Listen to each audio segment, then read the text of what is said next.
What's good? What's good? I'm back. Yours truly, the one and only Paul Pickett. Paul Pickett Podcast, your source for music, sports, politics, world events, and more. AKA Triple P, AKA the Common Sense Podcast. Before we get started, don't forget that my podcast is sponsored by Promo Palace LLC at promopalace.biz. If you need online market or promotion for your music, your product, your brand, or your service, please check out promopalace.biz. Also, if you're a dog lover or a cat lover and you like t-shirts, hoodies, and sweatshirts with dogs and cats on them, please check out New Litter Apparel at newlitter.com. That's NEWLITTER.com. And last but not least, for Shizzle, I got to shout out DizzleBrand.com. Just add ice, Dizzle on ice. Step into the future. Do you Dizzle? First things first, I'm going to get into some NBA scores, and then I'm going to get into a little one topic today, really, and it's really going to feed off of this Brian Echevarria basically video reaction. He's the guy, and he's a parent in North Carolina that spoke at a school board meeting. But before we do that, actually last night was just was no NBA games. I forgot it was the Rising Stars, and Cade Cunningham pretty much took home the award for MVP. I guess his team won. Sunday is the All-Star game, Team Durant versus LeBron. I don't really watch the Rising Stars things too much, mainly because I don't really like the celebrity. I don't really like the celebrity All-Star game. I'm not into watching celebrities play basketball. Like, I'm not into watching actors play basketball. I want to watch actors act. You know, like if they made it all like other sport, like football players, baseball players, and they all played the celebrity game. But when you got these singers and rappers, I don't want to watch no singers and rappers play no damn basketball, man. I don't want to watch Kevin Hart play basketball. I want to watch Kevin Hart stand-up comedy, man. You know, I want to watch people at what they're good at, you know. So not really much to talk about. I guess I'll go over my Paul's power picks real quick. They really ain't changed. Actually, it is changed a tad bit. Just a tad bit. Number one, Phoenix Suns. I mean, they still, what more can I say, man? Probably the best duo in the league is Chris Paul and Devin Booker. And then you got DeAndre Ayton, and then Mikal Bridges and Cam Johnson, the twins, as they call them. You know, Cam Johnson is actually, I was talking with somebody, Cam Johnson is looking like the best Tar Heel in the NBA right now. Somebody tried to say Cole Anthony, but Cole Anthony's already putting up the numbers he's putting up because he plays for the Orlando Magic. Cam Johnson is way more efficient, man, and way better defender, a way better shooter. I'm saying Cam Johnson is the best Tar Heel in the NBA right now. Number two, Golden State Warriors. I mean, Steph has been struggling, and he's still winning games. What more can I say, man? Top billing. Number three, Miami Heat. Miami Heat, man. I mean, them goons from Dade County, they could be in the NBA Finals again this year. They got everything they need. They got a big man. They got a leader in Jimmy Butler, and they got shooters, Tyler Hero, Duncan Robinson. They got a playmaker, Kyle Lowry. Everybody plays defense hard. Think about it. They got Kyle Lowry, Jimmy Butler, Bam Adebayo, and they can have PJ Tucker out there. The defense for that squad will be ridiculous. Ridiculous. Come playoff time, it's going to be hard to score on that team. I mean, you could have Kyle Lowry, Tyler Hero, Jimmy Butler, PJ Tucker, and Bam Adebayo is going to be a force to reckon with come playoff time. All right, number four. I'm going with the Chicago Bulls. They're back in my top five. They're stayed in the top two lately. And number five, I'm going with the Philadelphia 76ers. I mean, Joel Embiid is a monster. He is a monster. Joel Embiid is a monster, man. Like I'm thinking about all the great centers in my lifetime that I've seen. Um, you got Kareem, David Robinson, um, Shaq, Hakeem, and Patrick Ewing is probably the top five in my lifetime. Joel Embiid is probably right behind Hakeem, Shaq. I'll put Joel Embiid as the fourth greatest center I've seen in my lifetime. Joel Embiid is better than Patrick Ewing. He is better than David Robinson. Like, yeah, Patrick Ewing, they got to the finals one time, but Patrick Ewing couldn't do what Joel Embiid is doing. Joel Embiid is literally a guard, a 7-foot guard. I mean, he has some Akeem Olajuwon in him. He's got some Kobe Bryant moves in him. Like, he could shoot, he could post up, he could drive to the basket, he could face you up, he could get the rebound, just take it all the way and just dunk or dish, whatever. He's phenomenal, man. Joel Embiid is phenomenal. And so is Joker, too. And I'm forgetting about Joker. I forgot about Joker. Joker, I got to put Joker above Akeem and David Robinson, too. I have to. Just his skill set. Joker is probably the fifth best. The fifth best center of my lifetime behind, Kareem, Shaq, Akeem, Joel Embiid. I think Joel Embiid is going to win a championship. As long as he can stay healthy, he's going to win a championship. And Jokic has a good chance still. He's still young, too. So, yeah, that's my top five. Phoenix Suns, number one. Golden State, number two.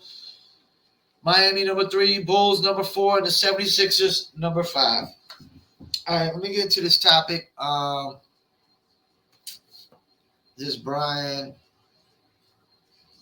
Echevarria. I guess that's how you pronounce his name. If I get it wrong, my bad. But he was in front of a school board and he was talking about the CRT, critical race theory. And, like the one main point that he really makes up is the only point that you really got to make about CRT, of why it shouldn't be allowed in schools. If they want to teach it in college, that's one thing. But elementary, middle school, high school, nah. So his issue really with CRT is really something that makes me think that there's no way CRT was. This is brought up like whoever invented CRT. I think they try to say African American woman wrote it. I could be wrong. I'm actually gonna look it up right now. Who authored? Because this is one thing I will tell you. Whoever authored it, even if it was Derek Bell. Let's see. Like, let's look up this Derek Bell. I just want to see what he looks like. Derek Bell. This is an African American lawyer. There's no way he pushed this on himself. There's no way. I mean, because this idea, because CRT is basically putting this narrative out there that white people are superior and black people are inferior, which is really bogus. I mean, compare me to a cat like LeBron James. Do I look like his superior? I'm 5'4", 145, 150 pounds soaking wet. Probably more than that right now because I'm getting a computer gut. But do I look like his superior? I mean, I even run an advertising marketing company, and LeBron James is probably far greater advertiser and marketer than me. So I'm not superior in that either, you know. Um, the only thing I could probably do better than LeBron is rap. I could rap better than LeBron. I know that much. LeBron can't rap better than me, but everything else, I mean, so I get this Brian Echevarria basically, you know, he basically saying, you're not going to tell my kids that they can't be what they want to be. So, like, I'm going to really just kind of go into a historical um, timeline of Paul Pickett, you know, and when I'm done, I want you I want you to ask yourself after this: are all white people racist? Is every single white person on this planet racist after this? Just to give you some context to start, and then I'm gonna go kind of early. Like, I have four goddaughters. Four goddaughters. Can you guess what race my goddaughters are? I'm gonna let you guess. They're African American. All four of them. Janaya, Mimi, Malaysia, and oh man, I feel bad. I forgot my other one. Melina, because their names are all like the same. It's Malaysia, Melina, and Mimi's is like Malika. It's like Malika or something. I can't pronounce it. That's why everybody calls her Mimi, because nobody can pronounce her name. Because her father gave her a name that we can't pronounce. Now, just so you know, her father is my former rap partner, who is African American, who is also Muslim. Yes, he's also Muslim. Ali Hussamadin. He's also a Muslim. So, just to give you a little early historical timeline. I mean, when I lived in and I was born in 1979, Fayetteville, North Carolina. Never knew my father. I think he seen me one time when I was a baby. My father committed suicide when I was like 5 years old. That same year, our apartment burned down 2 weeks before Christmas. My mom was a single mother, worked all the time at a quick stop, when they were actually called quick stops. And I was always at the babysitters most of the time. We were on welfare then. Used to remember the big blocks of welfare cheese. Used to love back in the days. Because nowadays it ain't the same. It's not the same cheese as what we used to get back in the day. So we used to get welfare. My mom ended up getting remarried to my stepfather. We moved to Panama for about 2 years, and I definitely enjoyed the experience of Panama.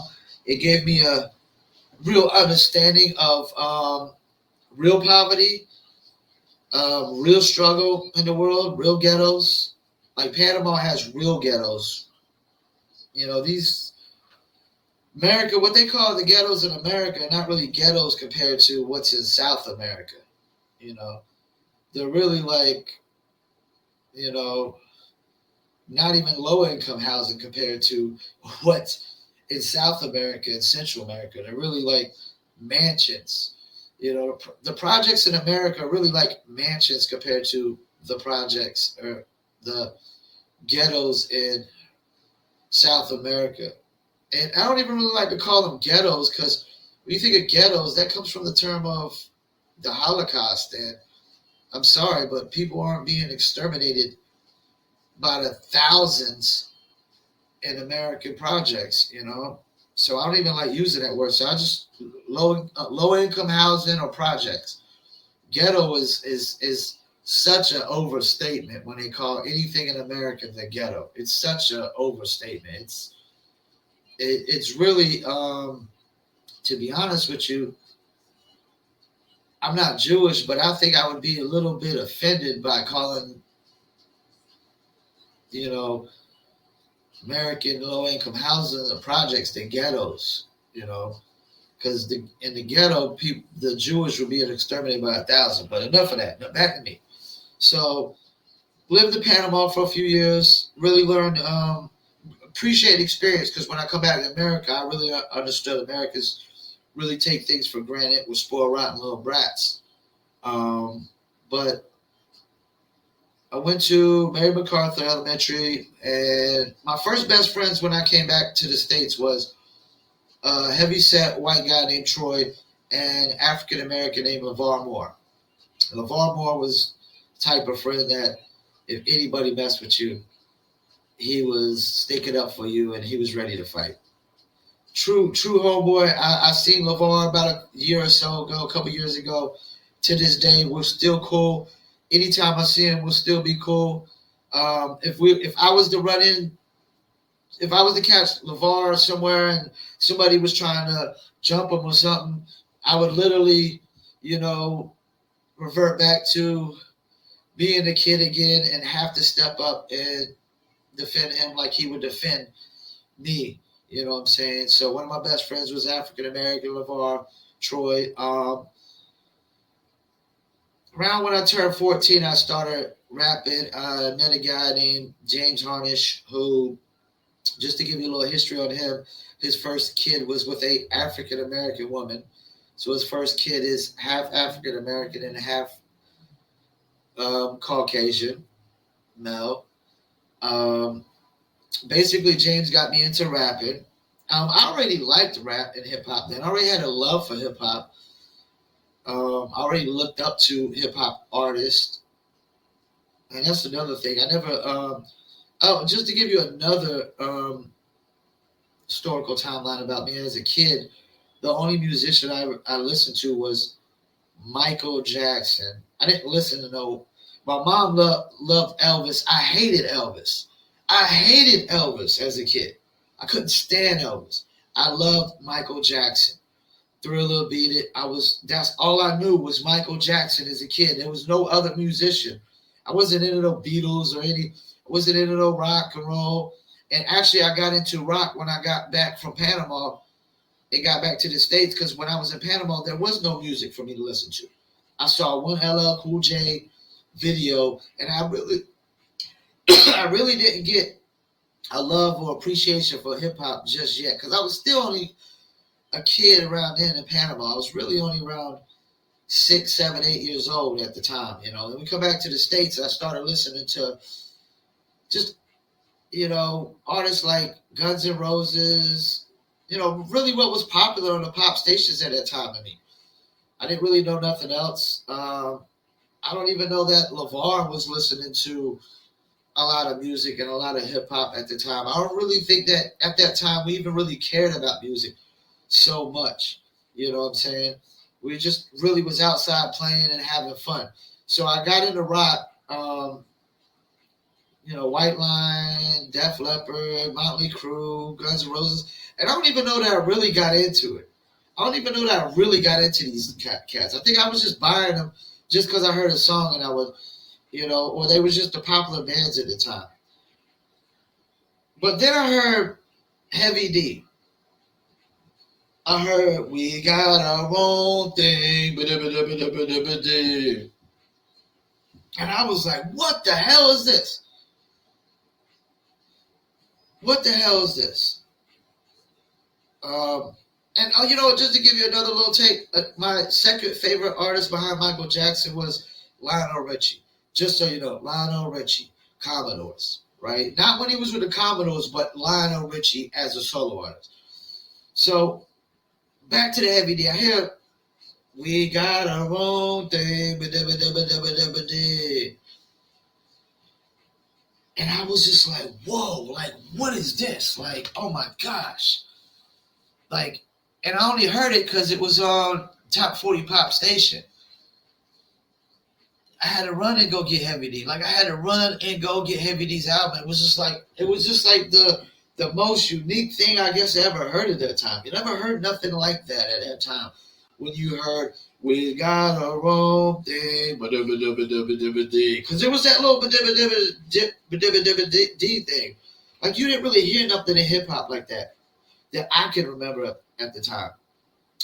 Heavy D was really, you know, Heavy D was probably converting a lot of white kids to hip hop at the time because he was kind of a a pop crossover artist. Because that's the thing, some of these artists will cross over to pop without really intentionally trying to cross over, like Tone Loc, um, Skilo,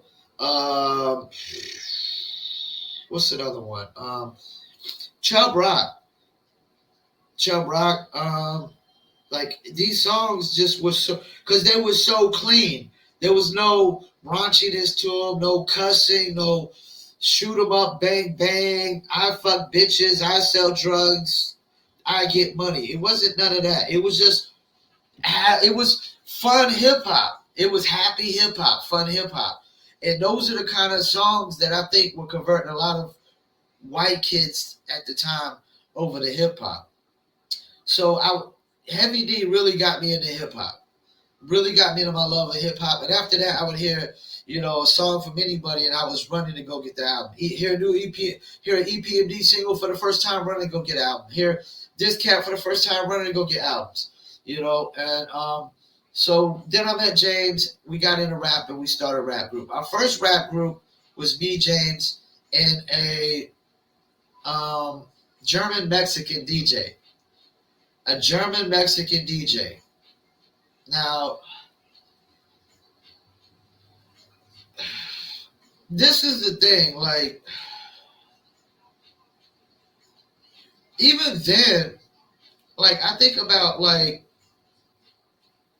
how sensitive people would be to what my German Mexican DJ called himself. Like, no lie. This is no lie. And I know, like, they're gonna try to Joe Rogan me, even though I'm not Joe Rogan. Like, I can't. They're gonna try to tell me I can't even say this in the context of saying it. But this is what my DJ called himself. He called himself the Nazi Spit because he was German Mexican. His mom was Mexican and his dad was German, which is a crazy combination. And it didn't really, like. I wasn't German, so I didn't get offended. I'm not Mexican, so I didn't get offended. But I never really got offended any kind of way at all anyways. Even if I was German, even if I was Mexican, I would have never really got offended, And that's just how he was, you know what I'm saying? And that's the thing. Just thinking about it now, it's crazy that he called himself that. But that's what he called himself. And if he's German and he's Mexican, and he didn't find no offense to it, and I don't know that anybody like that came over. Like, we had black guys that come over, and his brother would come over, and I don't know that anybody really got offended at the time. I think nowadays, if he was out and about doing that, people would be so offended by it. Like, Jewish would probably be more offended by it than anything. Jewish people would probably be more offended by it than anything. I don't know that, I don't know, but yeah. But so that was my first rap group. Me, James, another white dude, and a half German, half Mexican DJ who was the only thing that was good on the group at the time. He was the only thing he was the most talented thing in our group at the time. His scratches were crazy sick, crazy ill. Fast forward, we're no longer a rap group. I have a new rap group, New Litter, which consists of Ali Ali Hussein, Venom. Um, at one point, it was the YHB, the youngest headbuster, Rico Johnson, African American. Um, Also, Young Cakes was in the group at a short stint, African American.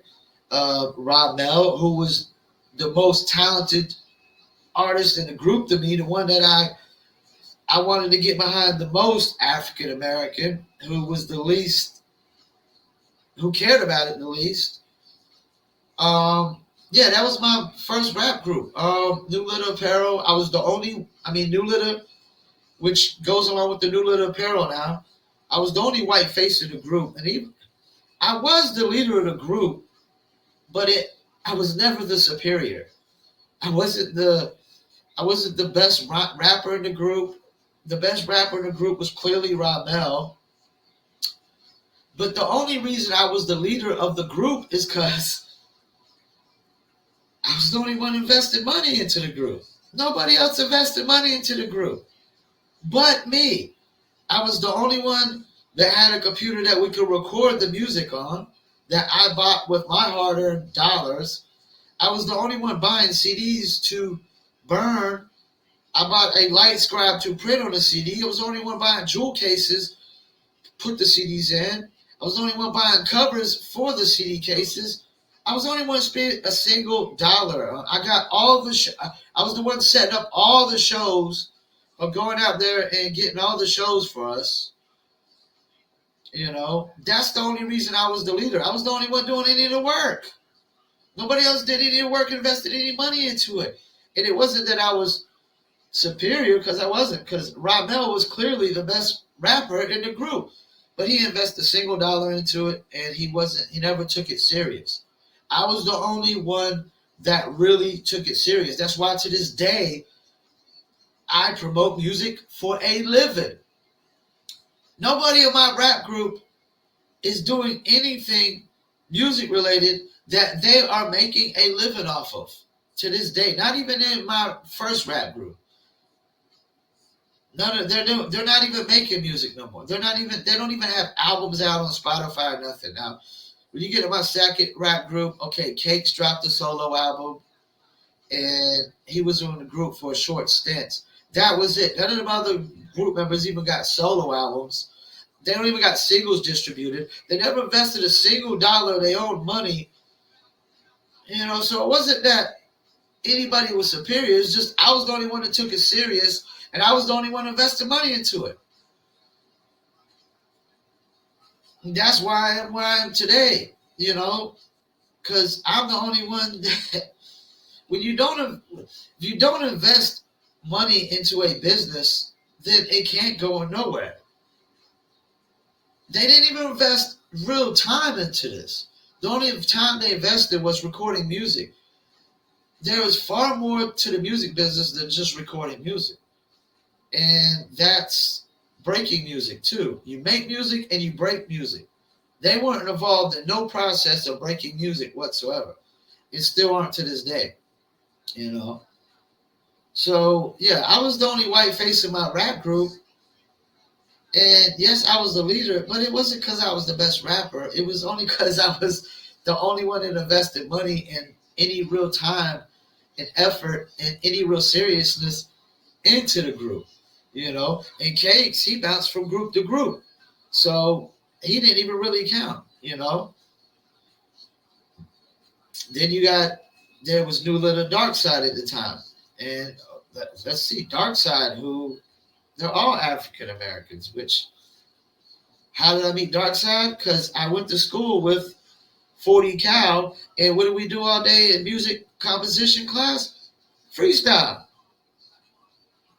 And we built a relationship outside of school where I would go hang at 40 Cal's house.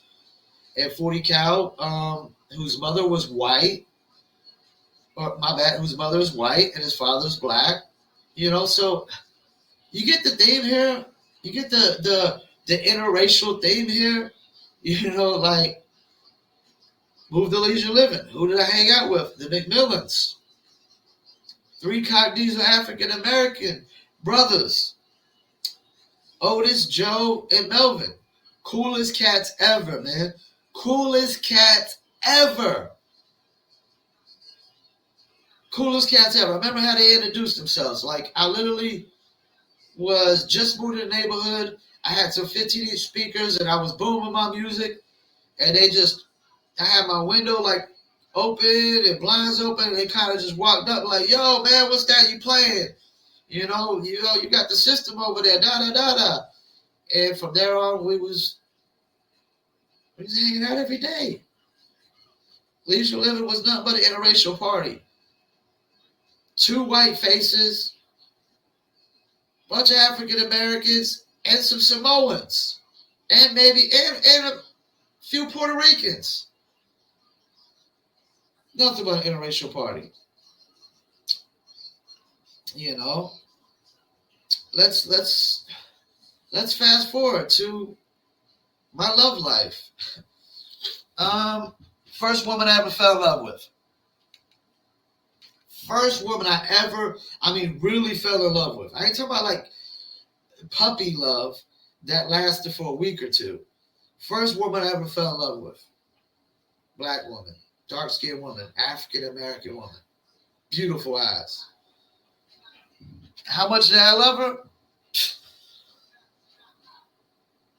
Initials tatted on my arm to this day, which I do got to get changed, by the way. I do got to get changed, by the way. I do got to go to the tattoo parlor. And thank God I know what I'm going to get this changed to. Because why would I have a married woman's initials tatted on my arm? Matter of fact, speaking of married woman, I fell in love with a married woman one time. Head over heels for a married woman who was half black and half white. Beautiful as hell. Almost looked like she was just Puerto Rican. You know. So yeah, man, like I've always been part of an interracial party, man. Like I'm always having interracial parties, man. Like I was literally a white guy who fell in love with a black woman, had her initials tatted on my arm, who loves hip hop music, who looked up. This is the thing. As a kid, I never looked up to any. The only white person I looked up to as a kid was probably Nolan Ryan. When I think about it, I looked up to Michael Jackson, Lionel Richie. I looked up to hip hop artists like Rakim and Nas and Karis Ones, and I look up to the Jay-Z's of the world. To me, the number one guy that I really look up to, is Denzel Washington, man. Like I truly admired Denzel Washington, and not even just because he's an actor that has about 2 or 3 movies that I cry over every time, like Glory and John Q, and I'm pretty sure there's some other Denzel. There's another Denzel movie out there that I'll cry over because he's got at least 2 of them that I cry over every single time. It's also because his take on racism in America and race in America, and he's just a strong believer like me that your life is what you make it.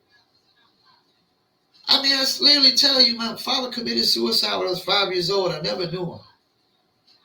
My mom remarried my stepdad, who took me to the mall one time and played daddy. And as soon as he got married to my mom and said I do, didn't want nothing to do with being my father or being a father figure.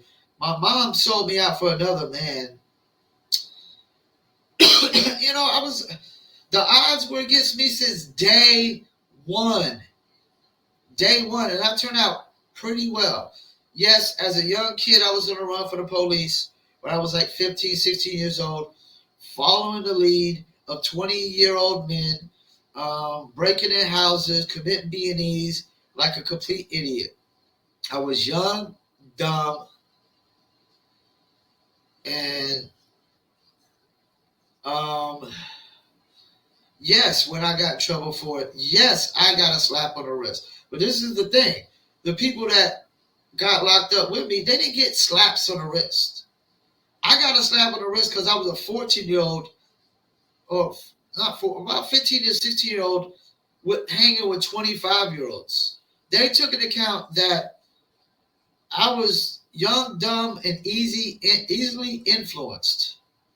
I'm not that no, anymore. I'm not easily influenced anymore by other people's actions and their thoughts and their views. I'm only influenced by my thoughts, views, and actions. And yes, I look up to people. Well, let me take that back. I'm influenced by people that I look up to. I got my mentor. My mentor is not white. He's African American. Christopher Roker, who I talk to every single day of my life, pretty much. Who's also a third owner of DizzleBrand.com, so check him out. I've always let's look at my history of how renting history and living history. Okay, I moved to Myrtle Beach. Okay, I lived with James, Johnny, and Jan Michelle. Yes, they were white, but eventually now we let CJ Miller move in with us, who didn't have a place to stay at the time. So we were literally 5 adults and 2 kids in a 3-bedroom. And yes, CJ Miller was African American and was part of our rap group at one time in Myrtle Beach. Very smart brother. Very smart brother. The fact that CJ Miller lived with us and was part of our rap group was really odd because we smoked weed and CJ Miller didn't. And he didn't cuss in his music either. CJ Miller did not cuss in his music, but he made music with us and we cussed up a storm. But that just goes to show you that we didn't judge each other based off of skin color. CJ didn't cuss. He didn't smoke weed. We smoked weed and we cussed. And CJ, yes, he worked with us. That's how we knew CJ. He worked with us, but he also lived with us. He lived with us. So, yes, interracial party everywhere I go. My whole life has been an interracial party, man. Ever since I came back from Panama, and Panama was an interracial party. I worked for a Panamanian guy who chiseled wood, man.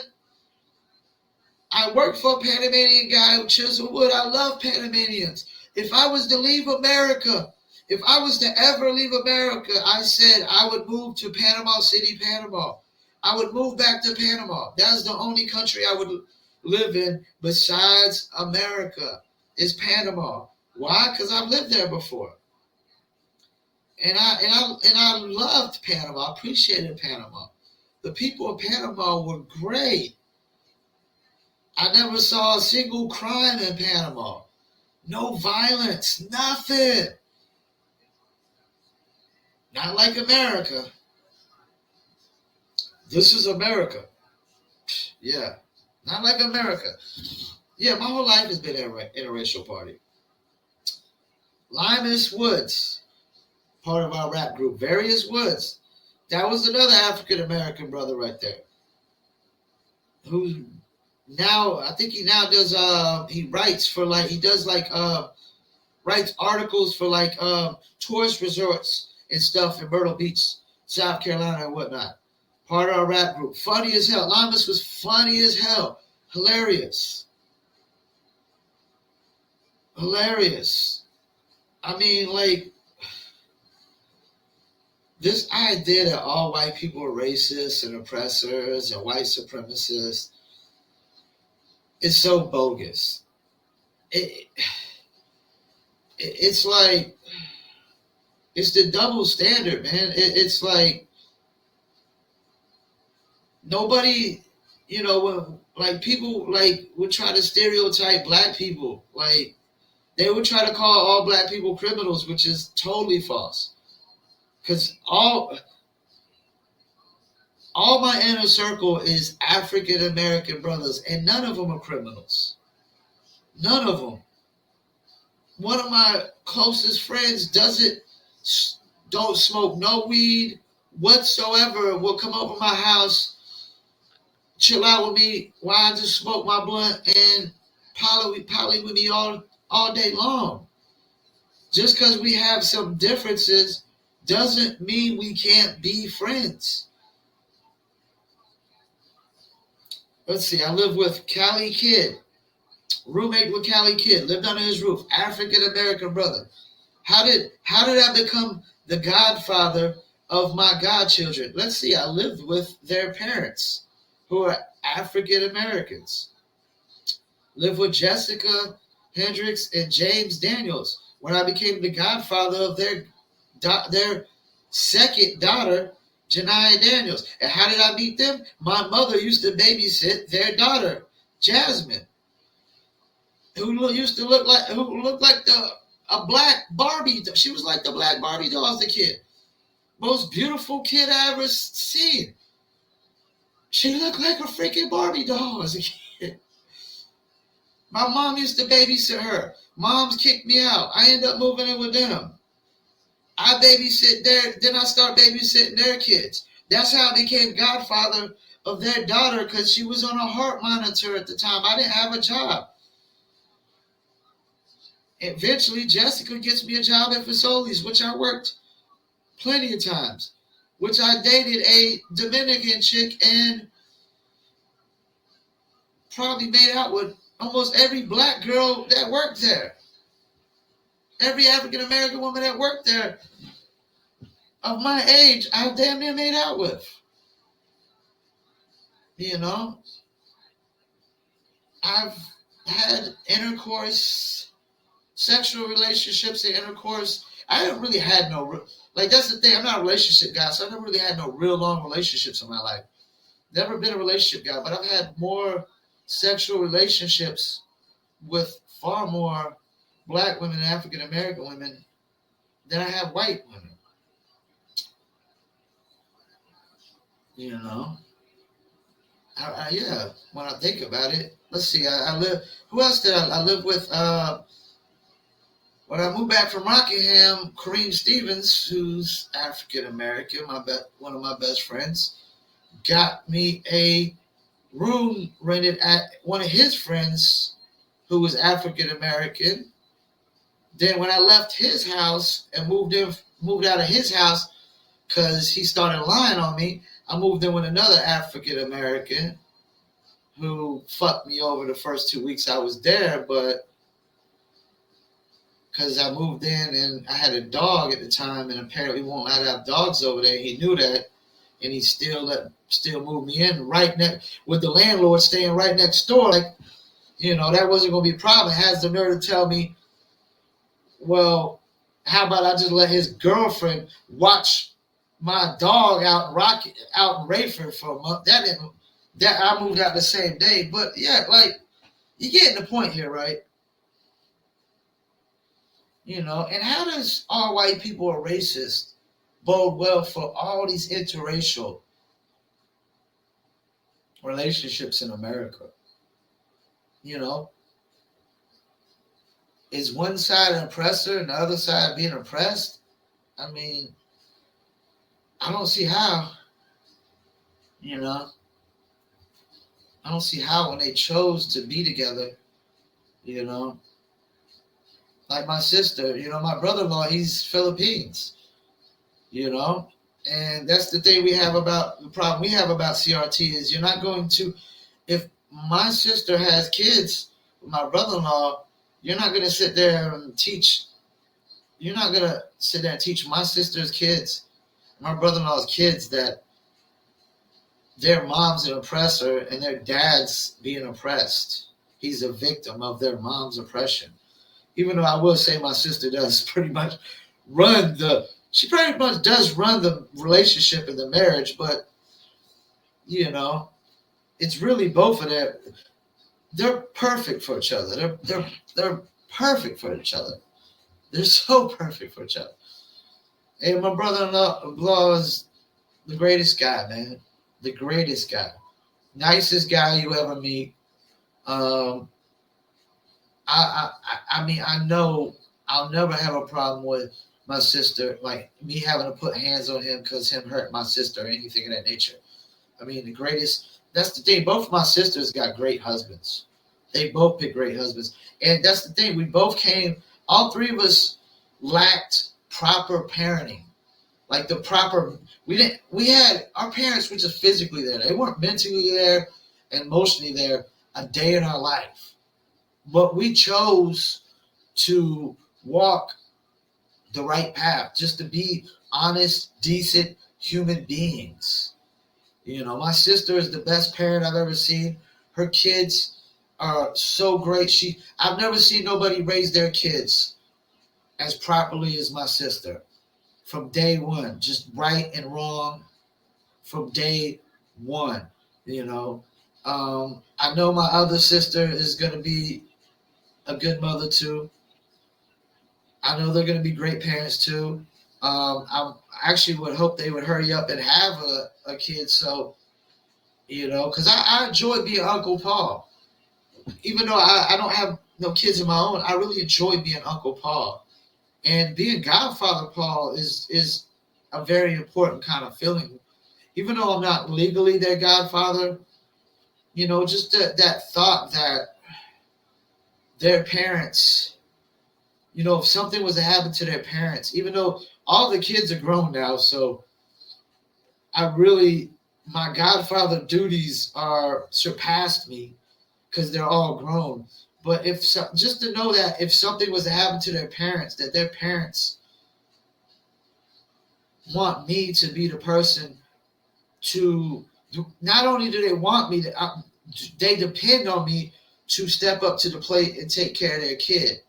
That's a good feeling, man. That's a very good feeling, being a godfather. When somebody depends on you or wants you to be that sole person that steps up to the plate to fill the void. If something happens, like if a parent was to die or to go to prison or something of that nature, as a godfather, I would step up to the plate and mentally, emotionally, and financially do everything in my power, to take care of my grandkids. I mean, not my grandkids, my grandkids. I don't have kids. My godkids, my godchildren, But I've never had that task has never came about towards me. They're all old enough to take care of themselves now. And even if they called upon me, like my goddaughters called upon me, now something of real need, I would step up to the plate, you know what I'm saying? As long as something they need, and not their mom. Not their mom. And one of the god kids, Janiyah, her mother's been the greatest mother ever. Like, her mother has been working at Fazoli's forever and always financially take care of her kids forever. And all her kids have, from what I've seen, have turned out very, very well. None of them are getting in trouble, breaking the laws. I mean, because I was in the run for the police when I was a teenager. And when I was in high school, there was other kids I knew kids that were going to jail, like straight, jail for months at a time when we were in high school.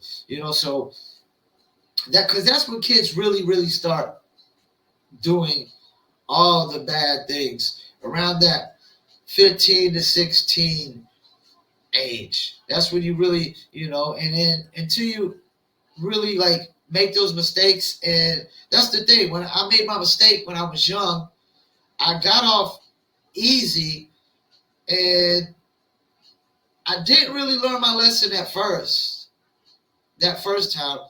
But then I remember going and almost getting me and the same guy that I did the B&Es with before.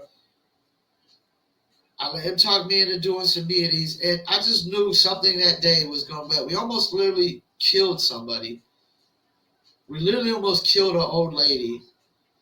Not purposely, but on accident, going to look for houses to break in.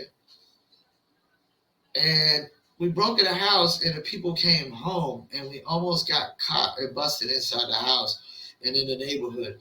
That there was the final straw for me. That's when I was like, no, I can't do this no more. Because if I would have got caught that time, it wouldn't have been no slap on the wrist. It wouldn't have been no probation.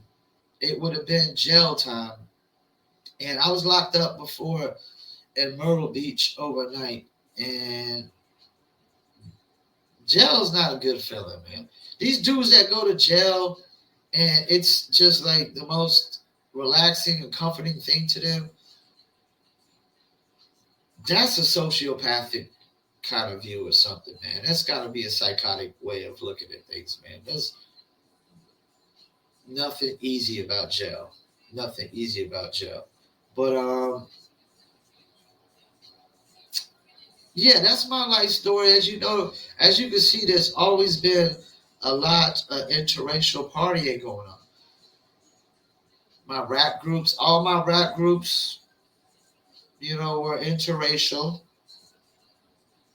I've lived with most of my roommates were interracial. I think I put a roof over more African American people's heads than white people's heads. There was Donovan. There was the twins. There was Everett. There was it's like 4-2. 4-2. Oh, forgot about Myrtle Beach.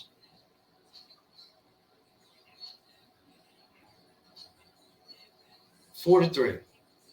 Yeah, so it's always been an interracial party over here. This, like, I don't really get offended by this all white people are racist rhetoric. It doesn't offend me. You know why it doesn't offend me? Because I know it's not true. I know it's not fact.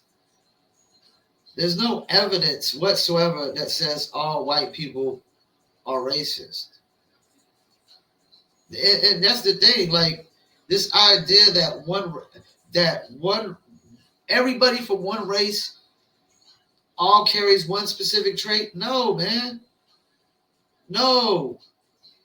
That was like saying all black people sag their pants or something. Like, no.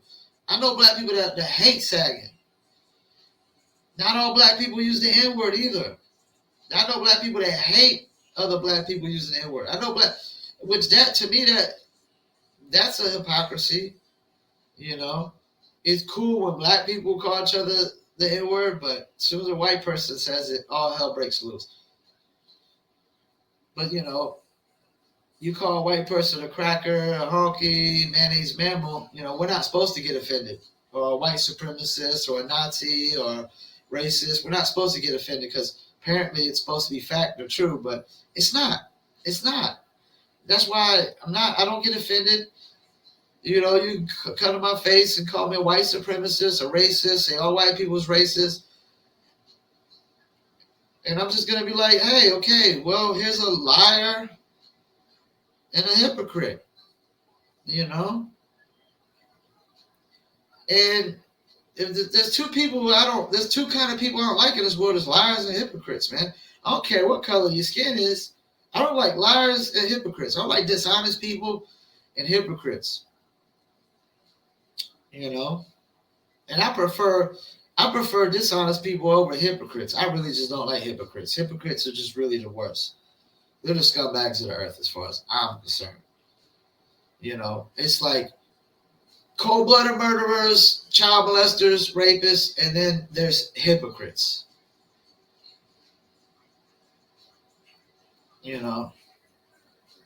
So that's how I look at it. But this Brian Echevarria, I think he's running for something in North Carolina, and if he is, I might have to vote for this guy, man. Because, that's the thing. I wouldn't, as a white man with 4 African-American goddaughters, I wouldn't want their parents teaching them CRT and telling them, hey, you know what?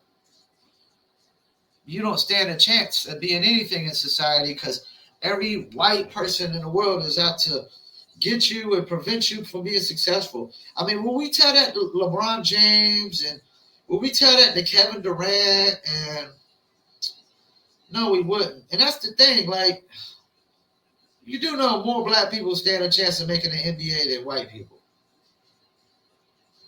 But we wouldn't tell Kevin Durant and LeBron James that you can't make the NBA because you know what?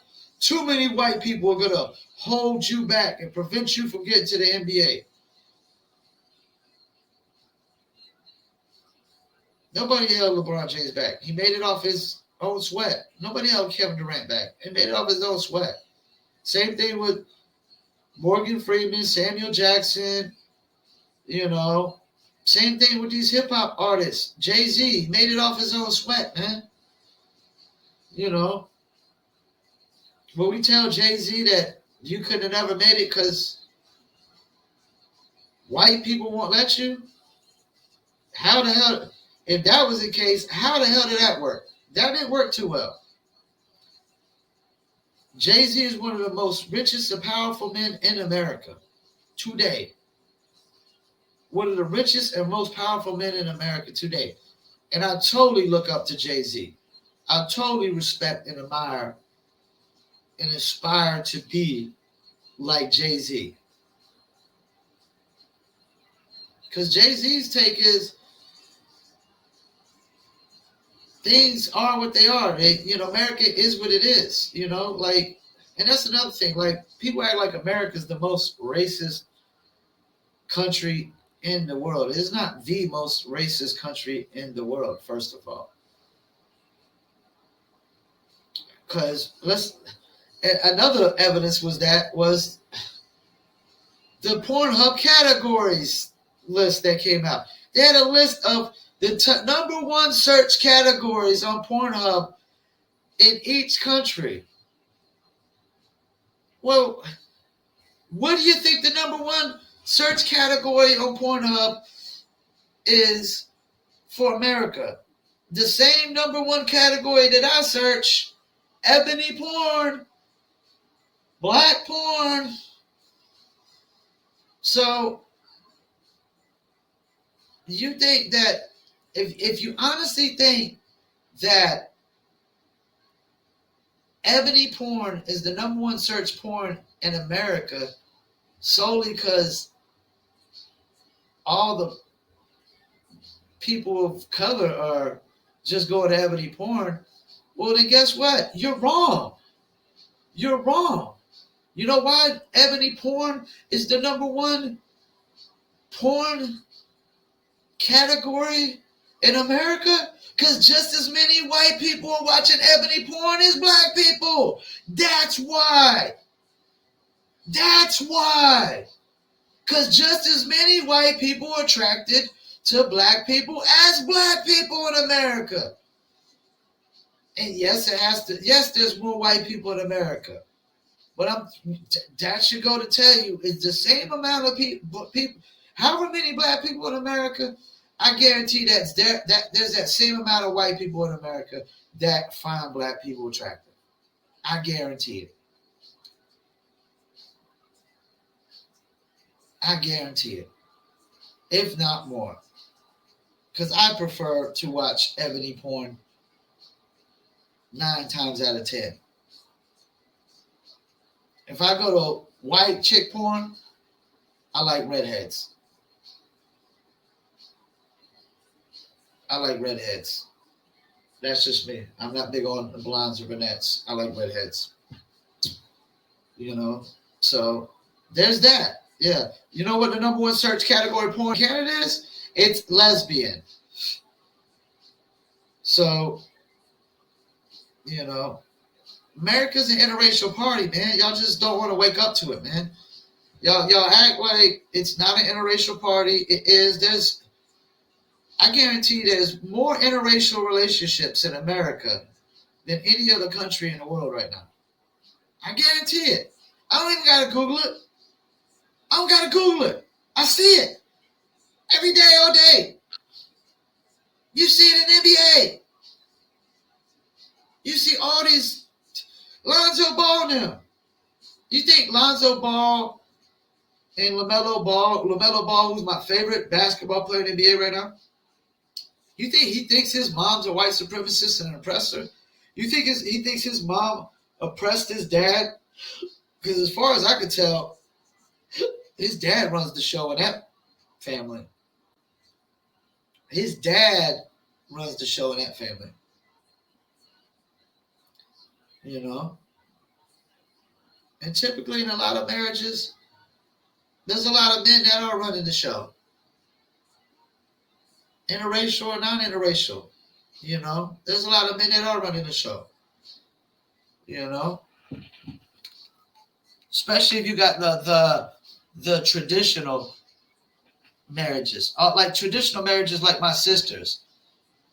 They're pretty much traditional marriage. Like her husband works 5 days a week. She works part-time. He's the big breadwinner. Yes, they make decisions together, but he's running the show, man. He's the one fixing up all the house. Like they bought a new house, it's a fixer-upper. He's fixing it up by himself. That's running the show. Love my sister, but she ain't kicking in and fixing up the house. It ain't 50-50. It's more like 60-40. That's the thing. People got to realize 50-50 relationships is only when you doing half the work and you paying half the bills. Because if you're not doing half the work and you ain't paying half the bills, then it ain't 50-50. It's 60-40, 70-30, 80-20, 90-10, 100-0 sometimes. Some of y'all women ain't never worked a day in your life in a marriage and talking about it's a 50-50 marriage. Ain't nothing 50-50 about it. It's 100-0. Because if you ain't paying none of the bills, what are we talking about here? It ain't no 50-50. You ain't paying half the bills. It ain't no 50-50 as far as I'm concerned. It's one thing when it comes to the housework. But, you know, you ain't paying half the bills. It ain't 50-50, man. I'm sorry. But, yeah, I want to thank y'all for tuning in to my interracial podcast episode. Just to give y'all understanding about me, you know. Just so I'm going to be your evidence for all white people are not racist. Yes, there's racist white people. There's a lot of racist white people in the world. But this idea that black people can't be racist because racism comes from a position of power is bogus.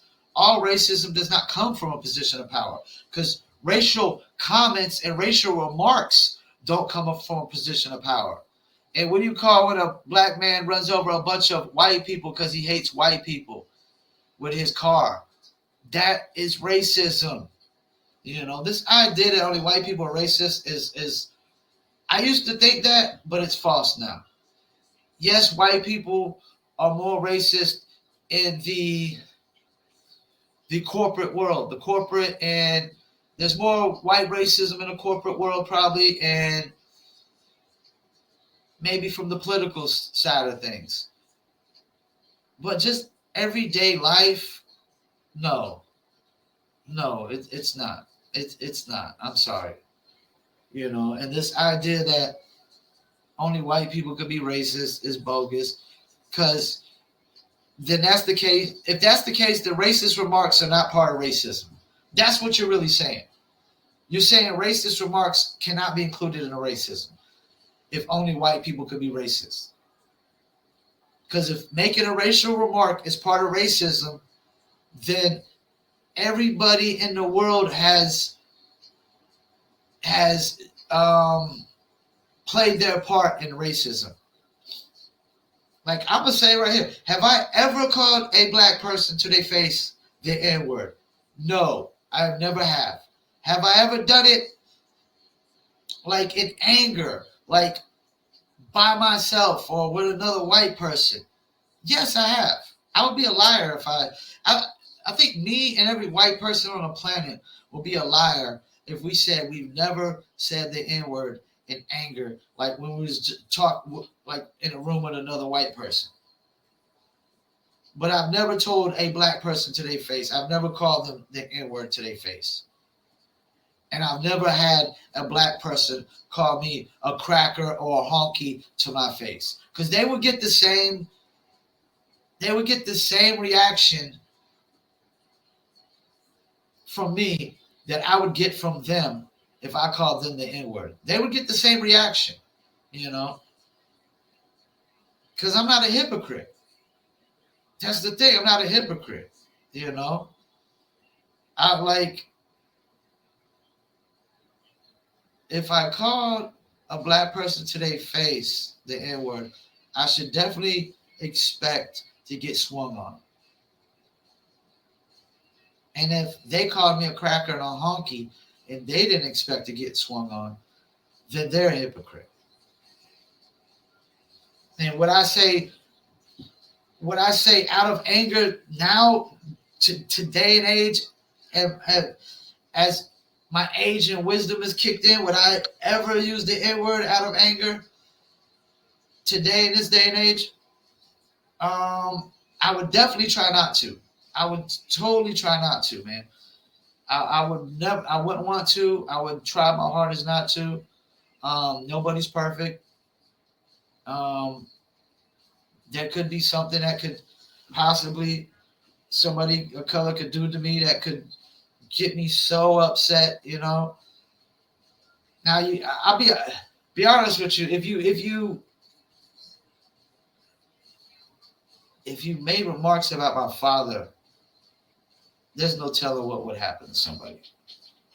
I'm just gonna be honest. My father committed suicide. If you made any kind of jokes or remarks about my father, there's no telling what could happen. There really isn't.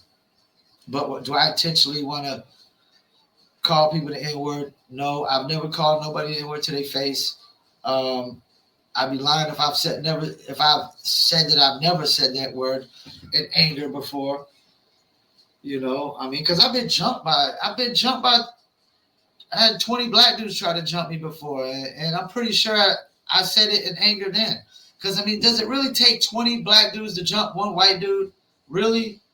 Does it really take 20 people to jump one person? Period. You know, it doesn't. It doesn't. You know, it just really doesn't. But yeah, I just don't think it's cool. I don't think CRT is gonna fly for the simple fact that it's not a hit. People like, well, they don't want to teach history. CRT is not about. It's not a history lesson. All CRT is basically saying white people are oppressors, black people are victims, and black people don't stand a chance in this world because white people are out to get them and hold them back and keep them down, and white people won't ever let them become anything successful whatsoever. Yeah, you know, which is it's all lies. It's all lies. And if I was to have all my friends come on this podcast with me, they would all agree with me that, you know, this ideology that every single white person is a racist. It's make-believe, it's fairy tales, it's imaginary, made-up, bogus bullshit. It's no more realer than Santa Claus or the Easter Bunny. You know? It just isn't. No, that's the thing. No race is... Everybody from one race is not all one thing. I mean, there's like there's some black people that only listen to heavy metal. I don't even listen to heavy metal. There's some black people that only listen to heavy metal. Do you know mostly white people listen to heavy metal? That's the thing. Everybody, we all can't be all the same thing just because we're the same skin color. All white people don't listen to hip hop. I do. All white people don't listen to country because I don't. All white people don't listen to rock and roll. I listen to mainly hip hop, R&B, and pop. And I love reggae. Reggae. Let's talk about reggae. Reggae is the most universal music there is. White people love reggae. Black people love reggae. Spanish people love reggae. Who doesn't love reggae except racist people or woke people. Everybody else besides racist people or woke people love reggae. I mean, reggae is the most universal music on the planet. On the planet, you know.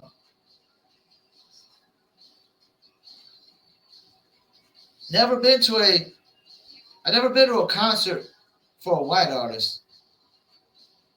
Never been to a concert for a white artist, but I've been to DJ Premier, Styles P, Slick Rick, Dougie Fresh, Houdini, MC Light, Joyner Lucas, Cupid. Never been to a concert for a white artist. But apparently all white people are racist. I'm debunking that today. I'm debunking that. I'm living proof. And other white people like me. My cousin in Seattle. Man, you see all his Facebook pictures. He don't hang out with nothing but black dudes. He's like me. He has no wife. He has 0 white friends. I have literally 0 white friends. 0. Let me name all my friends for you, just so you could. Chris Roker, my mentor and friend. African American. Light skin. Well, actually, his dad's from like the Caribbean islands too, or something. Like, so he's Caribbean too. Bird, my friend Bird. Real name John. African American brother. See him, comes by my house 2 times a week. Great friend. Like, somebody broke into my mom's trailer and he literally paid for her door to get fixed. Asked me to any white friends offer to do that. Or would they have? No. Let's see. Barry Williams, who moved high up on my friends list. Because he came to the hospital to see me when I got hit by a car and broke my leg and dislocated my shoulder. African American brother. One of my other friends that I look up to, he's not one of my closest friends, but he teaches me a lot about business. Corinne Keys, who wrote The Black Man's Guide on How to Cheat on Your Wife. African American. You see where I'm going here? 0 white friends. And literally, I cut off all my white friends after 0 of my white friends came and visited me in the hospital. If I'm such a racist, if all white people were racist, why did only my black friends come to see me in the hospital? Think about that one. I mean, really think about that one. Why did only my black friends? I had white family members come to see me, but none of my white friends came to see me. That's why they're not friends no more. All my black friends came to see me, which I totally. You think I didn't notice that? You think I didn't? That wasn't. All my black friends will tell you. I totally bring that up in all white friends' faces. Where the hell was you when I was in the hospital with a broken femur, a broken foot, and a dislocated shoulder? This shoulder. Where were you? They were nowhere to be found. And it's not because they're racist, because I'm white. It's just because they're not real friends. They weren't true friends. They're not people I could really count on at the end of the day, like my real friend circle, who's all African man. Oh, Kareem Stevens. My bad, I forgot. Kareem Stevens. Kareem sure as hell ain't no white man's name. It ain't no white guy's name, unless he's a Muslim. So Kareem Stevens, one of my closest friends. Yep. So you see where we're going here, right? And,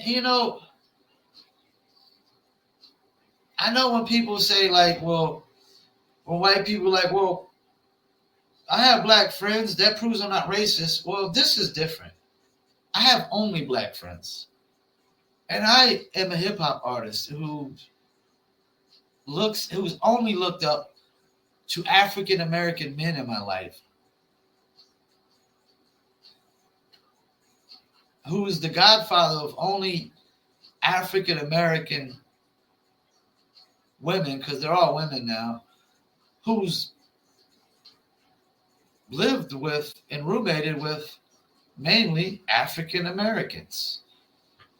You know, there's a lot of who also has an African American woman's initials tatted on his arm, who's fell in love with two African American women. You know, you see a pattern here. You see a pattern here.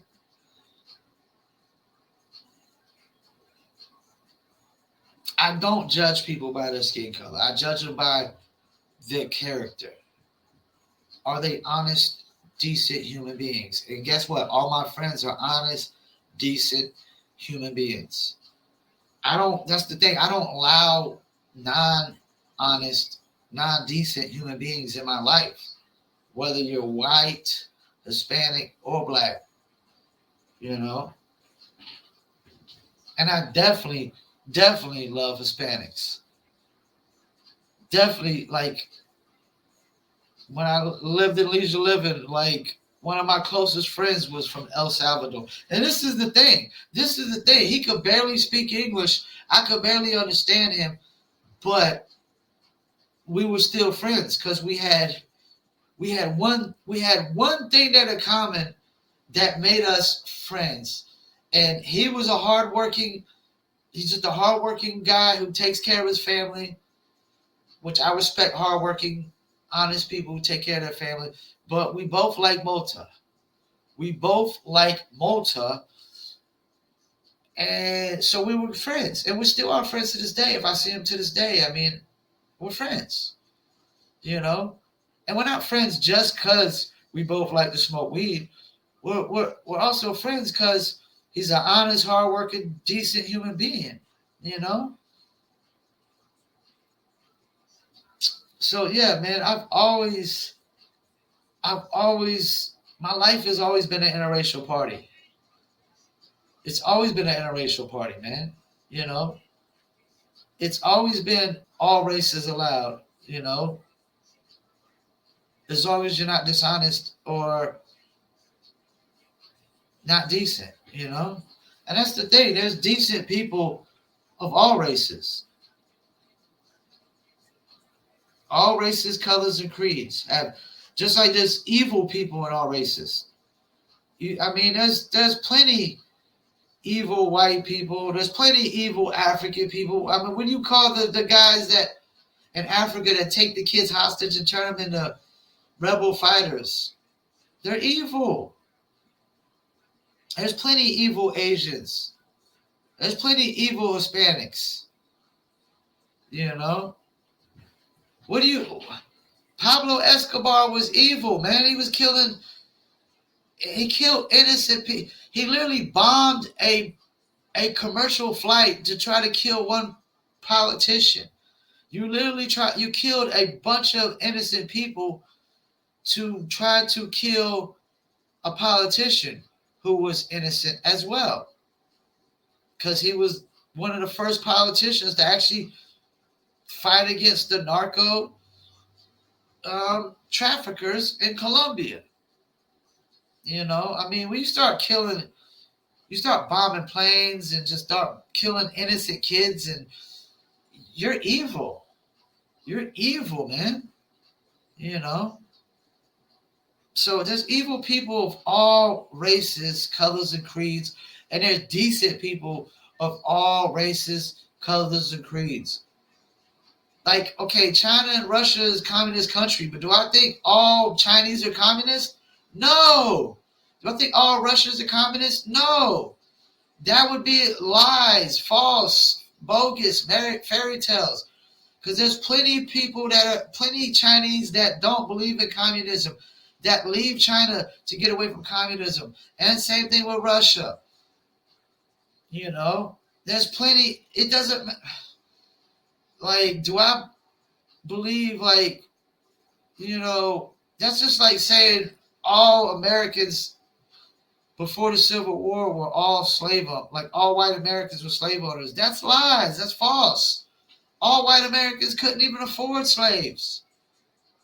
It wasn't like they could just go steal slaves from other people. Like, they had to have papers for their slaves. That's why it was called the slave trade for a reason, because they tried to make it a legitimate business. They tried to make it a legitimate business where you had to have papers on slaves, where you had to have proof of where you bought the slaves and stuff like that. This idea that all the white men were just going to Africa, just taking slaves and just taking Africans and bringing them over here, it's fairy tales, man. It's fairy tales. And Africans and Europeans are to blame for slavery. Africans traded off their other Africans, and Europeans traded for them. Like, this is the thing. Nobody's hands are clean in slavery when it comes to both sides of the fence. European and African. Nobody, even Spanish were slave traders too. Nobody's hands are clean in this. Asians probably had slaves. Every country in the world has had slaves at some point. Germans enslaved the Jewish.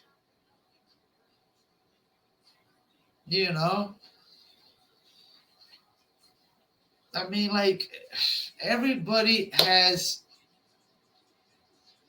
country in the world has taken their part in history when it comes to slavery. Every race in this world has played their part when it comes to slavery. Nobody is innocent. But blaming people nowadays for slavery, blaming a kid that was born 2 months ago for slavery, that's just going a little too far. And if white people are going to be accountable for the sins of their great grandfathers, then everybody on this planet is accountable for the sins of their great grandfathers. We can't be hypocrites in this now. That's the thing. We can't be hypocrites. Because all races are guilty for slavery. All countries are guilty for slavery. Spanish, African, European, all guilty. All played their part. Nobody's innocent.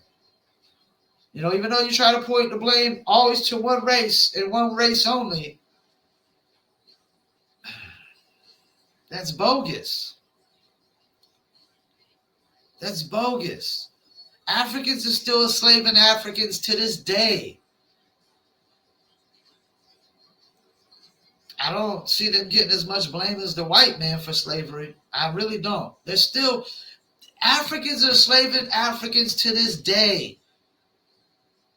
You show me where white people are enslaving Africans in America right now.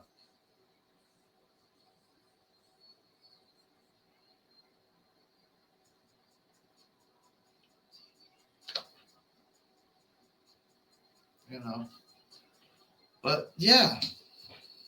So once again, I want to thank y'all for tuning in. Paul Pickett Podcast. This might be my longest podcast ever. I'm about to be an hour and a half into this one. I guess when you kind of sum up some of my life story and, compare it to racism and white supremacy and all white people are supposedly racist, I guess you kind of get into it. But, this is the first and last time I'm going to talk about this. If anybody's offended, that's because they're a hypocrite. I mean, because what more you want me to say here, man? To prove to the world that it's impossible that all white people are racist, that all people of European descent are racist. And apparently the white European man is the most evil person on the earth, but I'm sorry. Why did the Chinese build the wall, the Great Wall of China? Not to keep out white men, not to keep out European men. They built it to keep out the Mongolians.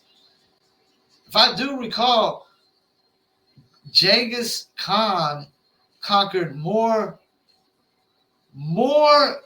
land and territory and people than anybody ever. You think he wasn't enslaving people?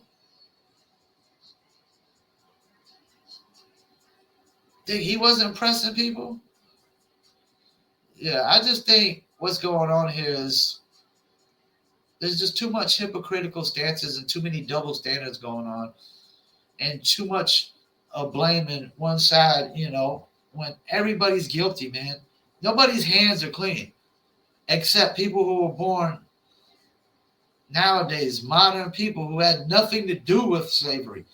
This is the thing, like blaming people nowadays for slavery and trying to tell that, they should take the blame. It's bogus, man.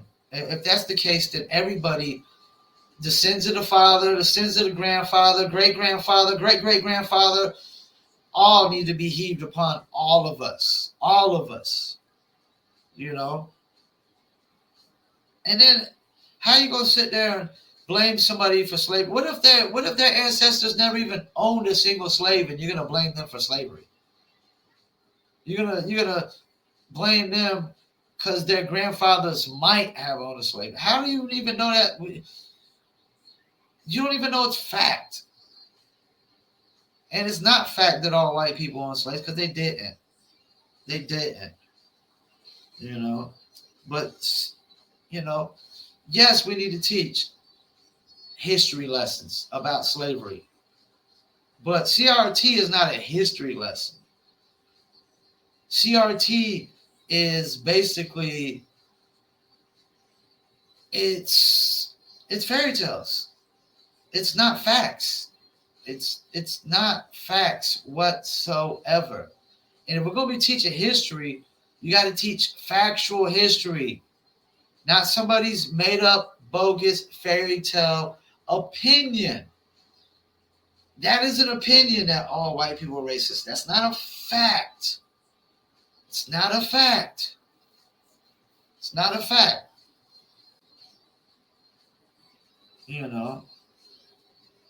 But it's a double standard because, I remember a time when people would act like, like you would see like a lot of, like, especially during like the Jim Crow times, you would see like white people acting like all black people were criminals or something like that, this, that, the third. Well, that's bogus. It's fairy tales. It's made up, imaginary bullshit. I know black people have never committed a crime in their entire lives. I know black people don't smoke no weed or nothing. Don't drink nothing. But we want to spew lies of fairy tales and bogus rhetoric. Once again, I want to thank you for tuning in. Don't forget this podcast is sponsored by Promo Palace LLC at promopalace.biz. It's also sponsored by New Litter Apparel at newlitter.com. It's also sponsored by Dizzle brand. Just add ice, Dizzle on ice. And just to give you a rough overlook on Dizzle, I'm the only white face promoting Dizzle. Mike Dizzle is African American. Livio is African American. Chris Roker is African American. Owned by 3 African Americans. And I do promotion for them for free. For free. So think about that. If all white people are racist, why would I be doing free promotion for a black-owned business? Black-only owned business. Why? Because my mentor owns a third of it, and I believe in the brand. And I believe in these guys. Totally. I believe in them. I believe in the brand. And why would I not help my mentor out? Who's African American? But that's that. So don't forget the audio version goes to Spotify, Apple, Amazon, Deezer, TuneIn, Slacker, Stitcher, iHeartRadio, Player FM, much more. Video version goes to YouTube, Facebook, Instagram, Rumble, and a dozen other platforms as well and whatnot. We just added a new one, Odyssey. I think it's ODYSEE.com, Odyssey. Just added a podcast to that as well. We just did a press release recently on the 100th episode. YouTube wouldn't let me run my ad on my interview with Byron Brooks, and I'm pretty sure it has something to do with me saying that the vaccine is not really a vaccine, but which is bogus. It's suppression and censorship either way. So Facebook has let me run the ad. So we're running a video ad for the interview on Facebook. We get pretty good engagement as we speak as well. Once again, I want to thank you for tuning in. My name is Paul Pickett, host of the Paul Pickett Podcast, a.k.a. Triple P, a.k.a. the Common Sense Podcast, a.k.a. your source for music, sports, politics, world events, and more. Peace, and I'm out.